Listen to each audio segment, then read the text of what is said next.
Good morning students. आज जो हम चैप्टर लेंगे वो हम लेंगे ओम्स लॉ की प्रॉब्लम्स, जिनको हम फॉर्मूला के थ्रू कैसे सॉल्व करते हैं वो मैं आपको बताऊंगी। हम आज जो हमारा टॉपिक रहेगा वो रहेगा ओम्स लॉ प्रॉब्लम्स। सबसे पहले हम ये देखेंगे कि ओम्स लॉ में होता क्या है। ओम्स लॉ हमको क्या बताता है? रिलेशन बताता है किसी भी सर्किट में बहने वाली धारा के मार्ग में उत्पन्न होने वाले प्रतिरोध व जिस सर्किट को हम देख रहे हैं उस सर्किट में लगने वाले यानी अप्लाई होने वाले वोल्टेज के बीच संबंध को। यानी इन शॉर्ट ओम्स लॉ क्या करती है? वोल्टेज, करंट और रेजिस्टेंस यानी वोल्टेज, धारा और प्रतिरोध के मध्य संबंध को बताता है। चलो ठीक है, अब हम शुरू करते हैं। जैसा कि आप देख सकते हैं मैंने बोर्ड में ऑलरेडी सब कुछ सेट कर रखा आप लोगों के लिए। प्रतिरोध क्या होता है?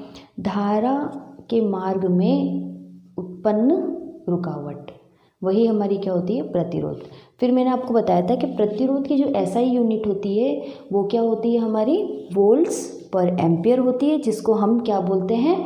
ओम्स। और ओम्स को हम रिप्रेजेंट करते हैं इस सिंबल से, ओमेगा से। ठीक है, यानी इस सिंबल से, ओमेगा से। इतना आपको पता होगा, बेसिक है। ओके, हम देखते हैं नेक्स्ट ओम्स लॉ के सूत्र। एक बार मैं फटाफट रिवाइज कराऊंगी। ये हमारा एक शॉर्ट ट्रिक है, एक पिरामिड है, जिसके थ्रू हम क्या करते हैं?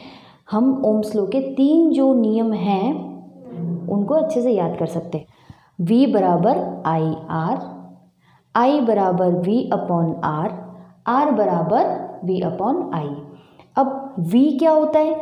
V का तात्पर्य है यहाँ पर आपके, V का तात्पर्य है वोल्टेज से। ठीक है, सर्किट को दिया जाने वाला सप्लाई वोल्टेज होता है, जिसकी यूनिट क्या होती है? वोल्ट। और वोल्ट को हम किससे रिप्रेजेंट करते हैं? अगेन V से करते हैं। ठीक है, then okay, come to the I का मतलब होता है करंट, जिसको हम हिंदी में बोलते हैं धारा। ठीक है, धारा की जो यूनिट होती है वो होती है आपकी एम्पियर, और एम्पियर को हम रिप्रेजेंट करते हैं कैपिटल ए से। फिर आता हमारा रेजिस्टेंस। तो रेजिस्टेंस यानी प्रतिरोध इन हिंदी, जिसकी एसआई यूनिट होती है ओम्स, और ओम को हम रिप्रेजेंट करते हैं ओमेगा से। ठीक है, ओके। अब इसमें एक ट्रिक ये लगेगा पिरामिड के थ्रू, वो ये रहेगा कि जब हमको V का मान ज्ञात करना होगा, किसका मान ज्ञात करना होगा? V का मान ज्ञात करना होगा, यानी वोल्टेज का मान ज्ञात करना होगा। उस समय हम क्या फॉर्मूला लगाएंगे? इसको छुपा दो, ये वाला है, V बराबर आई आर। ओके, जब हमको I का मान पता करना हो यानी करंट का मान पता करना होगा तो हम क्या फॉर्मूला लगा देंगे? I को छुपा दो, V बटा R, जो कि हमारा कौन सा है? I बराबर V बटा R। ठीक है, देन अब ये बचा प्रतिरोध का मान ज्ञात करना हो, उस समय हम क्या करेंगे? R को छुपा दो, V बटा I, क्या आ जाएगा? V बटा I, जो कि ये रहा हमारा तीसरा सूत्र, R बराबर V बटा I।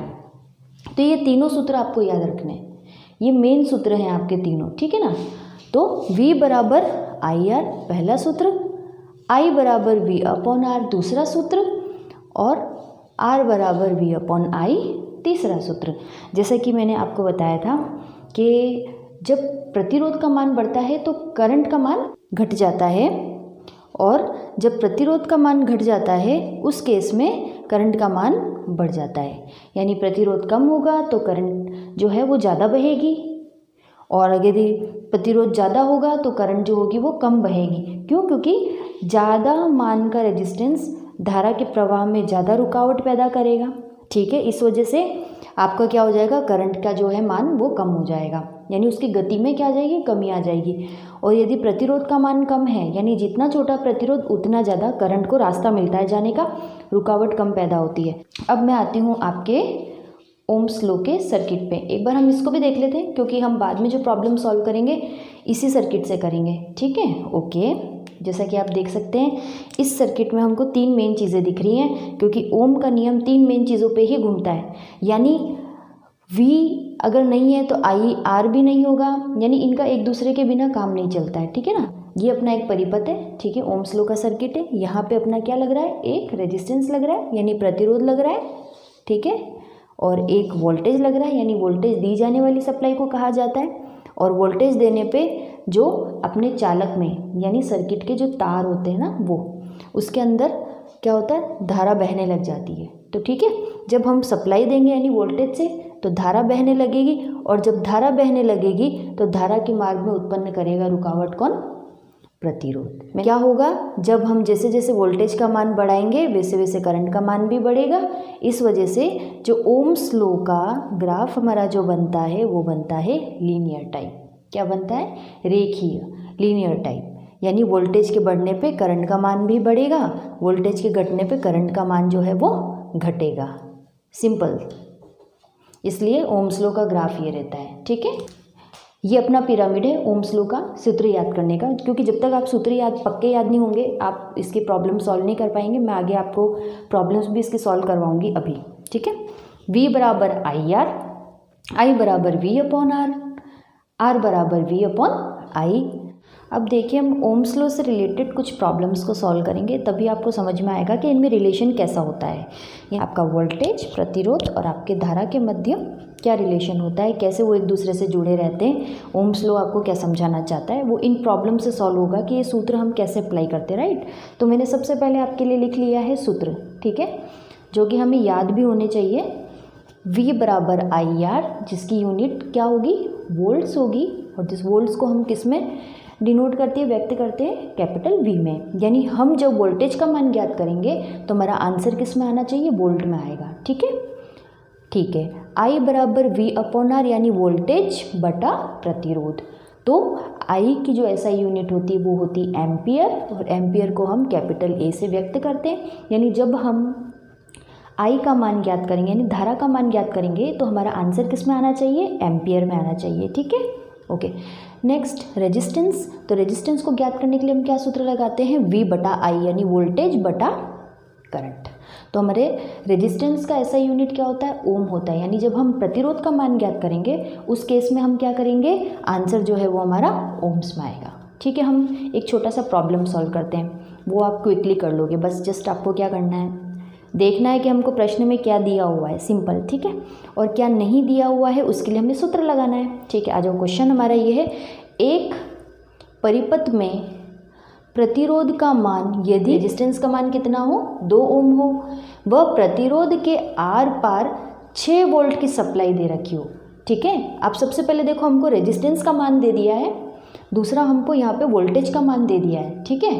तो 6 वोल्ट की सप्लाई दी जाती है तो धारा यानी करंट, धारा का मान क्या होगा, यहाँ पे हमको क्या ज्ञात करना है, करंट ज्ञात करनी है। मैं फिर से क्वेश्चन पढ़ लेती हूँ। एक परिपथ में, यानी परिपथ का मतलब सर्किट, एक परिपथ में प्रतिरोध का मान यदि कितना हो, 2 ओम है, वह प्रतिरोध के आर पर 6 वोल्ट की सप्लाई दी जाती है, तो धारा का मान क्या होगा, ठीक है। यानी यहाँ पे अपन को रेजिस्टेंस का मान दे दिया, वोल्टेज का मान दे दिया है, और क्या पता करना है, करंट। तो देखो, सबसे अच्छा तरीका ये होता है कि आप जब प्रॉब्लम्स आती है ना, हमेशा एक सर्किट रेडी कर लो। हम बनाते हैं ओम्स लॉ का सर्किट, ये हमारा रेजिस्टेंस है, ये हमारा वोल्टेज है, यानी हम बैटरी ले रहे हैं सोर्स में, तो पॉजिटिव नेगेटिव रेजिस्टेंस का मान हम लिख देंगे अभी। और हमको क्या पता करना है, यहाँ पर धारा का मान पता करना है, यानी हमको यहाँ पर करंट का मान पता नहीं है। हमको रेजिस्टेंस दिया है, वोल्टेज दिया है। रेजिस्टेंस कितना दिया है, 2 ओम का रेजिस्टेंस दिया है, कितना, 2 ओम का रेजिस्टेंस दिया है। वोल्टेज हमको कितना दिया है, यहाँ पर देखो 6 वोल्ट्स दिया है। पूछा क्या है, करंट, क्या पूछा है, करंट पूछा है। सिंपल है। अब हम क्या करेंगे, कैसे करेंगे सॉल्व, सूत्र है हमारे पास, कौन सा सूत्र है, ये वाला, I बराबर V अपॉन आर यानी वोल्टेज बटा रेजिस्टेंस। तो हम सबसे पहले क्या करते हैं, जो दिया है वो लिखते हैं। प्रतिरोध का मान है हमारे पास 2 ओम्स, देन हमारे पास वोल्टेज का मान है 6 वोल्ट्स, और हमको पता क्या करना है, करंट, ठीक है। अब हम सिंपल यहाँ फॉर्मूला पुटअप कर सकते हैं, जी बिल्कुल कर सकते हैं। तो हम I बराबर क्या फॉर्मूला लगाएंगे, V बटा आर, ये रहा हमारा सूत्र। आंसर किस में आना चाहिए, एम्पियर में। ये आप साथ साथ में लिखते रहा करो, ताकि ना आपको थोड़ा सा ये रहे कि हाँ आप भूलो ना यूनिट लगाना, ठीक है ना, ओके। अब हम इसको सॉल्व करते हैं। ओके, आ जाओ। अब हम क्या करेंगे, I बराबर V का मान कितना हमारा 6 वोल्ट और रेजिस्टेंस का मान है 2 ओम। ठीक है, अब क्या करेंगे, हम इसको भाग देंगे तो यानी हमारे I का मान कितना आया 3 एम्पियर। कितना आ गया 3 एम्पियर, हमारा आंसर आ गया। सिंपल सा एक ओम्स लॉ के सर्किट में आप कैसे वैल्यू को डाल के और आंसर निकाल सकते हो। यानी इस सर्किट में ऐसा एक ये सर्किट है हमारा, डीसी सर्किट है, जिसमें प्रतिरोध हमारा लगा हुआ है 2 ओम का और हमारे को वोल्टेज दे रखा है 6 वोल्ट। तो हमारा जो करंट का जो मान आया है वो कितना आया है हमारा 3 एम्पियर। यानी एक ऐसा सर्किट जिसको सप्लाई 6 वोल्ट की दी गई हो, जिसमें प्रतिरोध की वैल्यू कितनी हो 2 ओम्स हो, तो उसमें करंट का मान क्या है 3 एम्पियर है। ठीक है, तो हमको तीनों संबंध समझ में आ गए, यहाँ पे रेजिस्टेंस भी, वोल्टेज भी और करंट भी है। अब मैं आई हूँ सेकंड प्रॉब्लम को लेके। ठीक है, सिंपल सी, आप सिंपल सा फॉर्मूला रखो, खुद सॉल्व कर पाओगे, आप खुद करो इसको। ठीक है, एक परिपथ जिसमें यानी एक सर्किट जिसमें धारा का मान 15 एम्पियर है, धारा यानी करंट जिसको हम आई से व्यक्त करते हैं, वैल्यू क्या दी है 15 एम्पियर दी है हमें वैल्यू, यानी हमको आई का मान दिया हुआ है। ओके, वह प्रतिरोध का मान 20 ओम है, यानी प्रतिरोध बोले तो रेजिस्टेंस जिसको हम आर से व्यक्त करते हैं, कितना मान दे रखा है 20 ओम, इसका मान हमको दे रखा है। तो उस परिपथ में दिया जाने वाला वोल्टेज यानी V का मान क्या होगा। मैं फिर से क्वेश्चन रिपीट कर रही हूँ, एक सर्किट जिसमें करंट का मान 15 एम्पियर है, वह प्रतिरोध का मान 20 एम्पियर है, तो उस परिपथ में दिया जाने वाला वोल्टेज का मान क्या होगा। सिंपल सा, मैंने आपको पहले भी बोला है कि है ना, मतलब आप सर्किट बना लो, आप ओम्स लॉ का सर्किट दिमाग में सेट रखो। ठीक है, ओके, पहले मैं बना लेती हूँ, हम सॉल्यूशन करते हैं। ओके, सर्किट बना लेते हैं, मेरे साथ साथ आप भी बनाओ। एक बैटरी बना ली सिंपल, और एक एम्पियर मीटर। एम्पियर मीटर मतलब जो करंट को नापता है, इसलिए अपने यहाँ पे धारा अपन इसलिए कहते हैं यहाँ पे। ठीक है, आपकी इच्छा है तो आप इसको यहाँ से ऐसे हटा के और सिंपल इसको ऐसे तीर बना दो, इसको आई मेंशन कर दो, करंट मेंशन कर दो।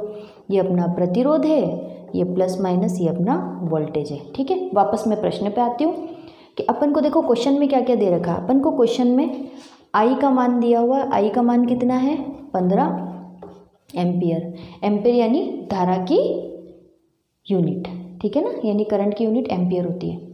ओके, और दूसरा अपन को क्या दे रखा है, रेजिस्टेंस का मान दे रखा है, जो कितना है 20 ओम्स। ओम्स में ही हम नापते हैं रेजिस्टेंस को, उसकी यूनिट क्या होती है ओम्स होती है। अब अपन को पूछा है कि वोल्टेज का मान क्या होगा, क्या होगा वोल्टेज का मान क्या होगा। अब यहाँ देखो, इस सूत्र पे आओ, आपको याद तो हो ही गए होंगे, यहाँ आ जाओ। यानी वोल्टेज का मान जब अपन को ज्ञात करना होता है तो हम क्या करते हैं I इंटू आर, यानी हम यहाँ पे क्या करेंगे, धारा को प्रतिरोध के साथ गुणा कर देंगे। धारा और प्रतिरोध को क्या कर देंगे, गुणा, है ना, उसको हम गुणा कर देंगे। सिंपल फॉर्मूला लिख लेते हैं, V बराबर क्या होगा IR होगा, सिंपल सी बात है।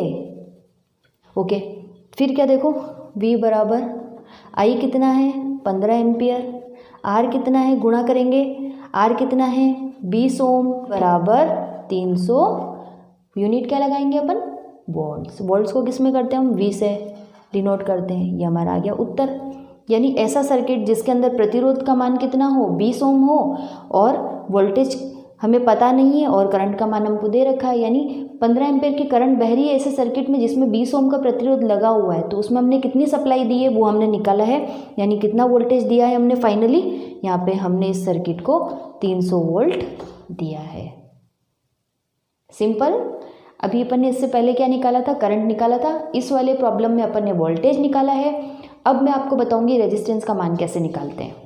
थर्ड वाली प्रॉब्लम है वो हम आखिरी बचे प्रतिरोध को, यानी अज्ञात मान के प्रतिरोध को हम निकाल सकते हैं, यानी ऐसा प्रतिरोध जिसकी वैल्यू हमें पता नहीं हो, हम भी सूत्र के हिसाब से उसको निकाल सकते हैं। ये सवाल पढ़ लेते हैं, उसमें क्या है, एक परिपथ जिसमें बहने वाली धारा, परिपथ आप समझते ही हैं सर्किट है, बहने वाली धारा, धारा आप समझते हैं करंट है, ठीक है, फिर भी मैं आपकी हेल्प के लिए लिख देती हूँ, यानी करंट को हम आई के रूप में प्रदर्शित करते हैं। यानी करंट धारा का मान कितना है 0.5 एम्पियर है, कितना दे रखा है 0.5 एम्पियर दे रखा है, दिया गया है। वो वोल्टेज का मान यानी V है ना, वोल्टेज का मान कितना दिया गया है 120 वोल्ट दिया गया है, ठीक है। तो अज्ञात मान के प्रतिरोध का मान क्या होगा। फिर से मैं प्रश्न पढ़ रही हूँ। एक ऐसा सर्किट है जिसके अंदर आपको धारा का मान तो कितना दे रखा है 0.5 एम्पियर। कितना दे रखा है धारा का मान 0.5 एम्पियर, ठीक है। और वोल्टेज का मान कितना दिया गया है, उसके अंदर 120 वोल्ट दिया गया है। अब बोल रहा है कि इसमें प्रतिरोध यानी उस सर्किट में लगा हुआ प्रतिरोध क्या है, उसका मान क्या है, ठीक है। तो मैंने जैसा आपको बताया है कि हम सबसे पहले क्या बना लेंगे, एक सर्किट बना लेंगे सिंपल, ठीक है। वोल्टेज का मान हमारा कितना दे रखा है 120 वोल्ट, 120 वोल्ट। करंट का मान कितना दे रखा है, यानी बहने वाली धारा का मान है 0.5 एम्पियर। पूछा क्या है, रेजिस्टेंस पूछा है, तो हमें रेजिस्टेंस पता नहीं है, ठीक है। अब हम इसको सूत्र लगा के सॉल्व करते हैं। सूत्र कौन सा लगेगा, सूत्र हमारा जो लगने वाला सूत्र है वो लगेगा R बराबर V/I, यानी वोल्टेज बटा धारा, ठीक है। तो हम कौन सा लगाएंगे, R बराबर V/I, तीसरा वाला सूत्र हम लगाएंगे। ओके, लगा के देखते हैं। आ जाओ इधर। क्या पूछा है, रेजिस्टेंस का मान पूछा है, तो हमें पता नहीं है। I का मान 0.5 एम्पियर है, V का मान जो है वो 120 वोल्ट है, R का मान जो है वो हमें पता नहीं है। मैंने सर्किट बना लिया है, यानी इस सर्किट में दी गई सप्लाई का मान यानी वोल्टेज है 120 वोल्ट। धारा जो बह रही है इसमें 0.5 एम्पियर की बह रही है, लेकिन लगने वाला रेजिस्टेंस का मान हमें पता नहीं है। आ जाओ, तो हम क्या फॉर्मूला लगाएंगे, R बराबर V/I, यानी वोल्टेज बटा करंट। अब हम इसमें वैल्यू पुटअप कर लेते हैं। ओके, वैल्यू पुटअप करते हैं। आ जाइए, R बराबर वोल्टेज कितना है हमारा, देखो वोल्टेज कितना है 120 वोल्ट, यहाँ पे भी मैंने लिखा है 120 वोल्ट, तो यहाँ लिख लो आप 120 वोल्ट बटा करंट का मान कितना है, करंट का मान कितना है 0.5 एम्पियर, यानी 0.5 एम्पियर, यहाँ लिखो आप 0.5 एम्पियर, ठीक है। आंसर किस में आएगा, ओम्स में आएगा, क्योंकि प्रतिरोध की जो यूनिट होती है वो क्या होती है, ओम्स होती है, सिंपल। अब आप यहाँ पे कैलकुलेशन कीजिए, है ना, मैं कर देती हूँ। बटा 0.5, पॉइंट उड़ाया, ऊपर आ गया हमारा 10, ठीक है। तो आपको आई होप दिख रहा होगा, ठीक है। तो R बराबर वापस आ जाओ 1200/5, ठीक है। जब हम इसको इससे काट देंगे तो हमारा R का मान कितना आ जाएगा 240 ओम, और ये हमारा 240 ओम आंसर हो जाएगा, ठीक है। यानी ये जो प्रतिरोध लग रहा है इसका मान है यहाँ पर 240 ओम का प्रतिरोध लग रहा है, ठीक है। आई होप आपको फॉर्मूले के थ्रू करंट निकालना आ गया होगा, वोल्टेज निकालना आ गया होगा, प्रतिरोध निकालना भी आ गया होगा।